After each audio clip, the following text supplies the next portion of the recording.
Hello boys and girls, it's Grim, but you can call me Daddy, except on Fetlife, where that's no longer allowed anymore. Okay, that's mild hyperbole, since I think that's one of the kinks that hasn't been attacked in the changes.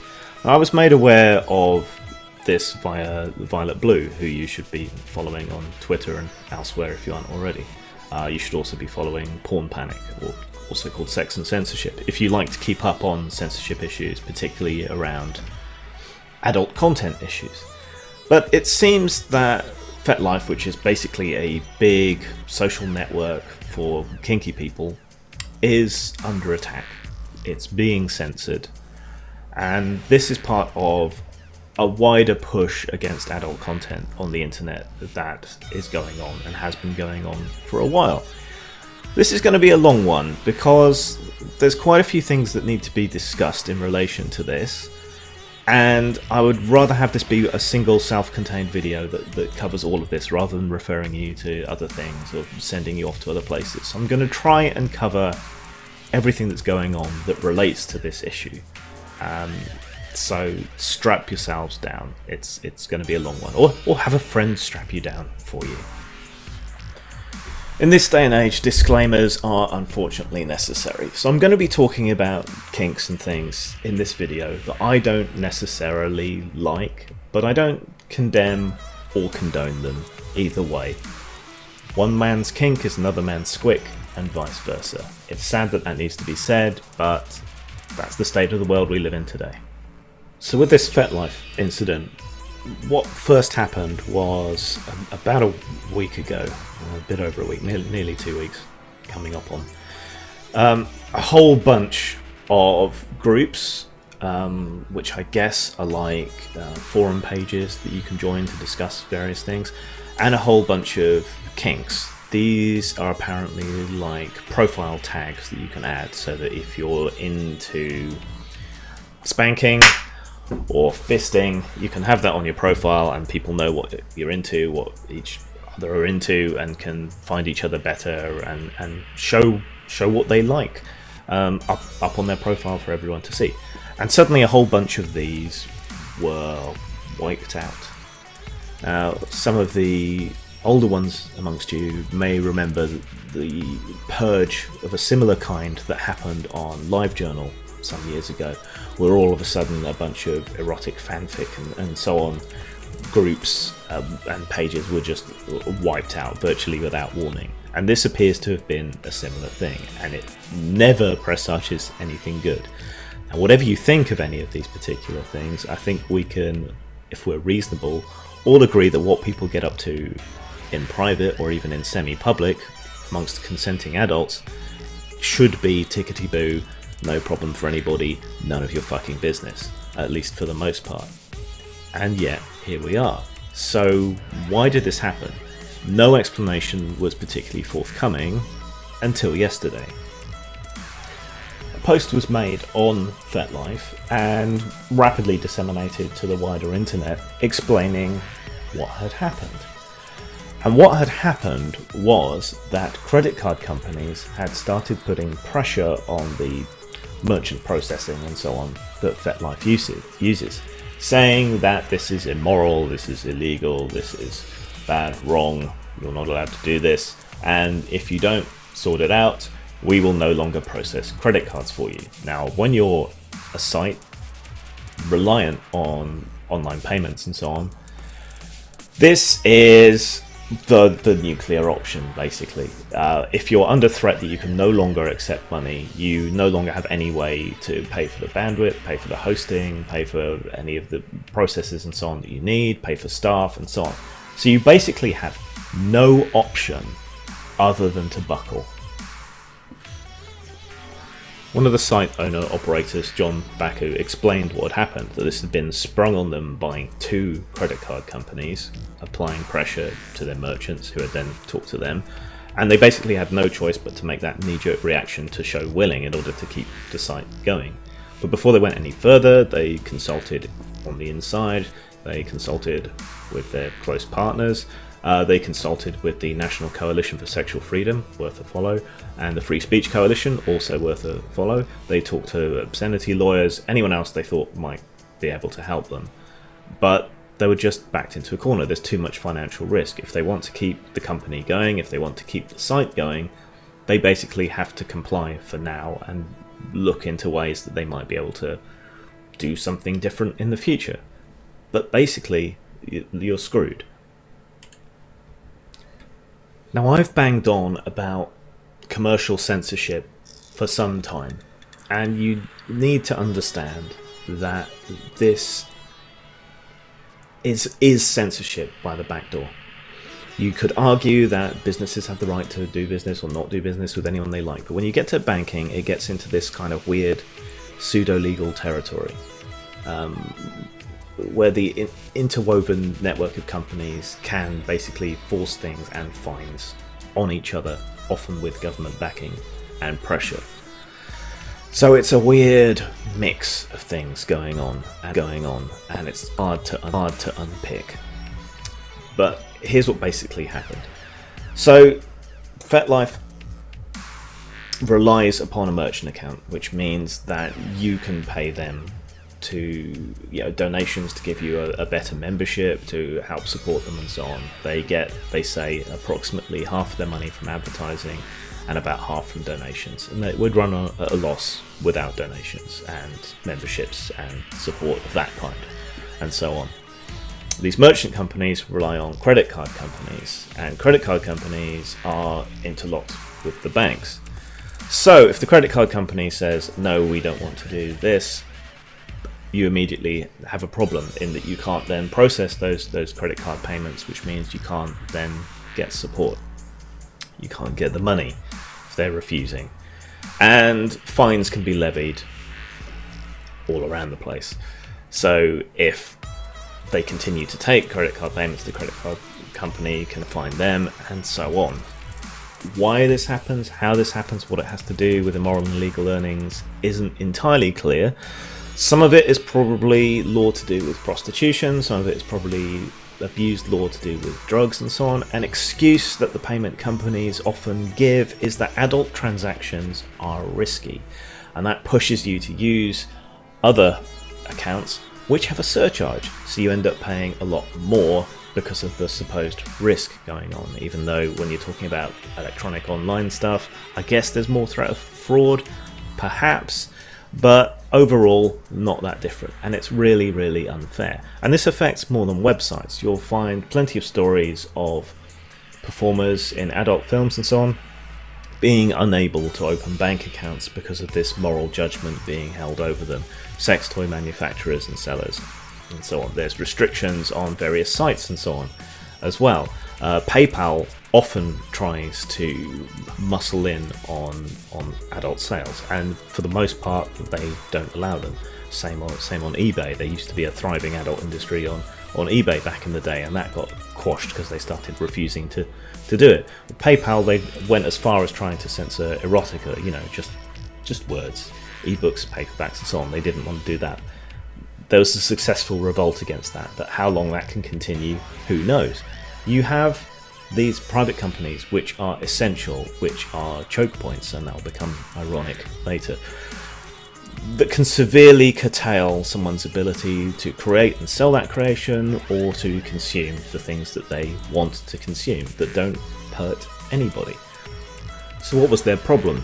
Blood, needles and vampirism, apparently, which is absurd because these are things that you can find on horror sites, in horror films and so on, that you can purchase just fine with a credit card.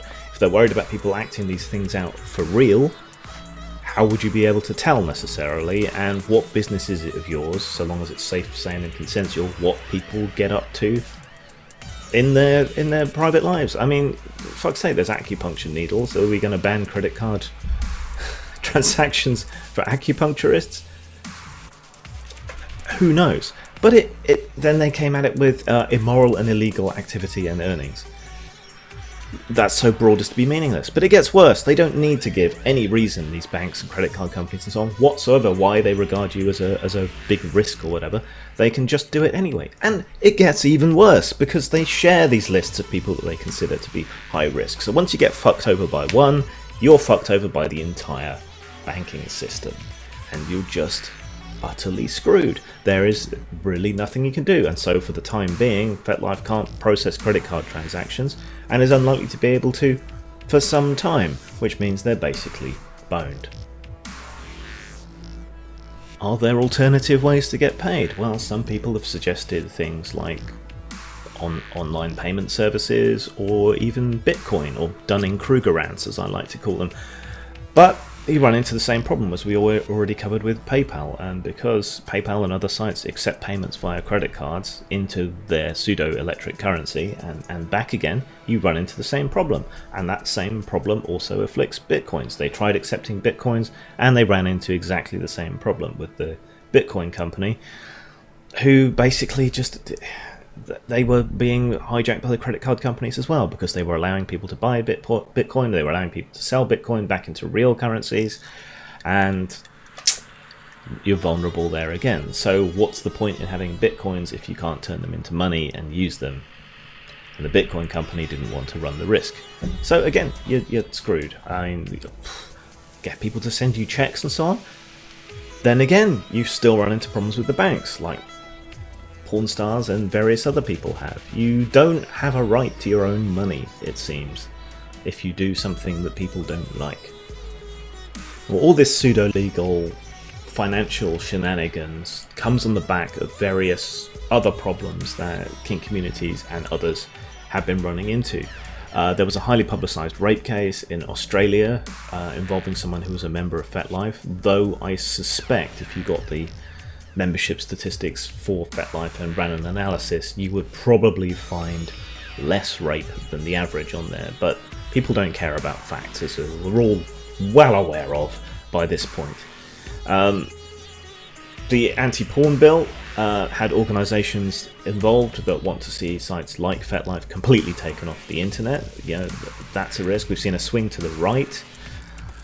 You're caught between a rock and a hard place. You've got the censorious left and the censorious right, and they have this horrible marriage between them, as happened in the UK between Gail Dines and the Conservatives, which led to all kinds of problems for fetish porn producers here in the UK.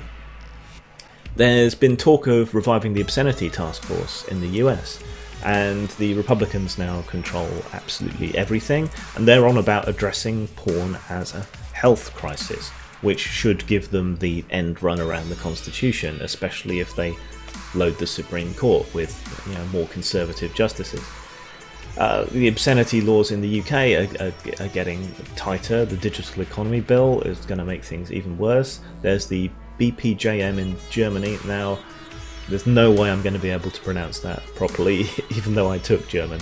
But basically they're there to protect young people, and that means obviously completely sanitizing the internet of porn. So yeah, there's a whole array of stuff lined up against adult entertainment of any kind, let alone kink, and Fetlife as a kinky site is kind of the thin end of the wedge, I guess. There's people on there that like and do things that other people don't understand and are willing to see punished or eradicated, and that's the thin end of the wedge that the rest will then follow from. So what's getting banned and controlled? And as I read this out, I want you to remember and to understand that we're talking about people's fantasies. We're talking about people who consent to these things with each other. We're talking about the realm of imagination and consenting kink. Understood? Good. Now that that's drilled into your head, what they're talking about getting rid of, and they've talked to their various partners, lawyers, foundations, and the merchant providers and so on, is that they need to get rid of anything non-consensual.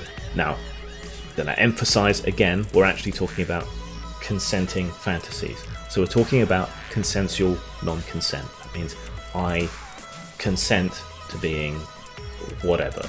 So they're talking about abductions, rape fantasies, and so on. Now, these are all quite common. People enjoy reading about them or seeing photo stories and things that imply that this is going on, but nobody is actually talking about really abducting or raping anyone. Okay? It's pure fantasy. Similarly, not allowing anything that means impaired consent, such as drugs, alcohol, and so on. I believe hypnosis is also under that, which is a weirdly common fantasy for people. But again, maybe you like to mutually experience sex while drunk or high on drugs or whatever, or maybe you have a fantasy, an imaginary fantasy about exploiting someone who is impaired in that way. No permanent or lasting damage, snuff, lacerations, deep cutting, etc. Obviously that kind of stuff's going to squick a lot of people. I don't think anyone is really talking about permanent stuff in terms of or real stuff in terms of snuff. I'm sure there's some sick people out there, but by and large this is people talking about fantasies. And however distasteful we find it, those fantasies are essentially harmless because nobody gets hurt. Lacerations and so on. Some people are into knife play and razor cuts and so on, and depending how you do it, that doesn't necessarily leave a permanent mark. Some people are into being tattooed, marked, branded in that kind of way, and as long as they're consenting, personally I don't see a particular problem with that. It's not something I would personally like or indulge in myself, but again, a lot of this we're just talking about people's fantasies and kinks, things that they're into, not necessarily things that they do. No hate speech. People aren't allowed to Nazi roleplay or race play, etc. Race play is most often where someone uses racial insults and so on, or plays out a fantasy scenario from pre-Civil War America, whatever. Who cares? It's consensual. You know, the people, whatever colour they are willing to engage in that. And the Nazi thing, when you've got, classic trash cinema things like Ilsa, She-Wolf of the SS and so on, it's not really surprising that people might want to engage in that. And again, it's fantasy. Why do I care if someone dresses up in a latex Nazi uniform before they whip someone else, or paint a yellow star on their chest or whatever? Who cares? Whatever gets you off. It's none of my fucking business. It's none of anybody's business. And then they got nothing that falls under obscenity, like incest, etc. Lots of people roleplay these kind of incest scenarios, and there's all kinds of hedges around it. But again, so long as no one's actually doing it, so long as it's a fantasy or a kink, where is the problem? I fail to see it. So Fetlife lists all these things and says that these aren't meant to be negative comments about your kinks. There are things that they believe can be done ethically, but the problem is the legal context. People can still do this privately, I guess, one-on-one or whatever, but as far as groups and kinks are concerned, all this stuff is out. It's gone. Bit shit. So what is there to be done about any of this shit? Well, there isn't really anything you can do. You're completely at the mercy of the banks and the credit card companies and the merchant companies and whatever sites you use. And increasingly, the internet comes to rely on these services and comes to rely on central sites, as I've talked about before. You can look at choke points like PayPal or Amazon, the sites that are so big and so important that any pressure applied there has a massive effect, and in effect renders your businesses and so on non-viable, because you have no way to get payments, no way to get exposure, no way to sell your products, in effect. This is a big problem. It's a huge problem, and I think the only solution moving forward will be to guarantee people's rights in the private sphere as well as the public sphere, because the marketplace, The public square, if you want, is no longer in the control of the government, it's in control of these private companies. So if we want to preserve free expression, if we want to preserve our right to buy and sell, if we want to preserve our right to associate as we wish and to engage in things consensually that are, for the most part, depending on what country you're in, legal, we're going to have to extend our rights into that private sphere. In the same way that the government intervenes to protect the right of gay people to be served, no matter the religion or ideology or other concerns of a baker, they should intervene to guarantee the rights of everyone, the universal rights of free expression and so on.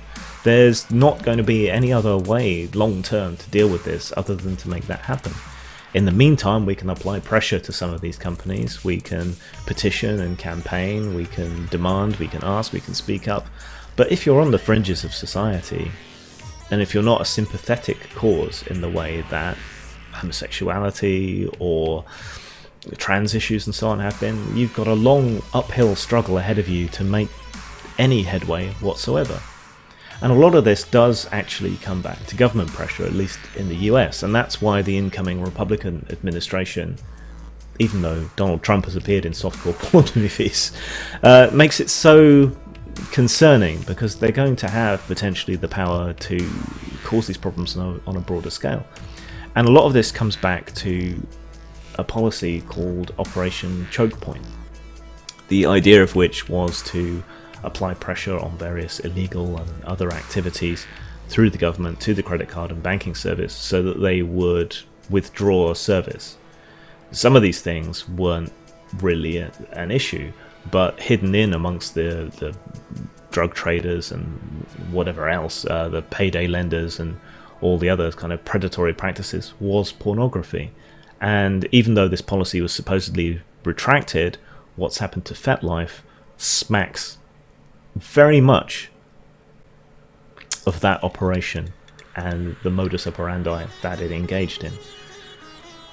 It's kind of hopeless, isn't it, looking forward? Things are likely to get worse in the UK. We have a much more right-wing government than we ever did before, with a Prime Minister who doesn't give a fig for people's human rights at all. Wants to remove them. In fact, that's a big reason for getting out of Europe for a lot of people, is to remove the rights that we're guaranteed as part of the EU. And in America you've got Trump, who personally probably doesn't give a fig, but he's surrounded by conservative evangelical types who will leap upon the opportunity to bring in obscenity laws and so on. We've also found all kinds of creative ways to attack adult expression, such as the condom laws that were attempted to be brought in California, one of the most liberal states in the Union. In similar ways to the ways that they try to get around the legality of abortion by putting all kinds of hurdles in the way, similarly they'll try to deal with adult expression in the same way. How do you fight this when you're part of a minority that does not get sympathy, whose rights are more controversial, whose acts squick people out to a far higher degree now than they ever did before for homosexuals and so on, who have managed to get their rights? I don't honestly know, but I think more people need to speak up. So that's what I'm doing. This is shit. It's not good. It's not right. It hurts people. It restricts people's access to free expression, sexual expression. It's, for you free marketeers out there, it's not supportive of the free market. For you socialists out there, it's attacking people's rights and capabilities. And it's the government and it's the companies doing it together. It's corporatism. It's corporatist moral censorship, though there's nothing moral about it. It's nobody's business what people get up to in private, provided that there's no genuine actual harm. And when we're talking about fantasies, pure fantasies, there is no way for them to cause harm. I don't know. Dark dark years ahead, I think, for all kinds of people, for all kinds of reasons. Some changes that are coming are going to be good in a way. A lot of PC stuff is going to be rolled back, but unfortunately it's now the right-wing evangelical types, the moralists, who now feel that it's their turn to crack the whip, and not in a good way. Zang.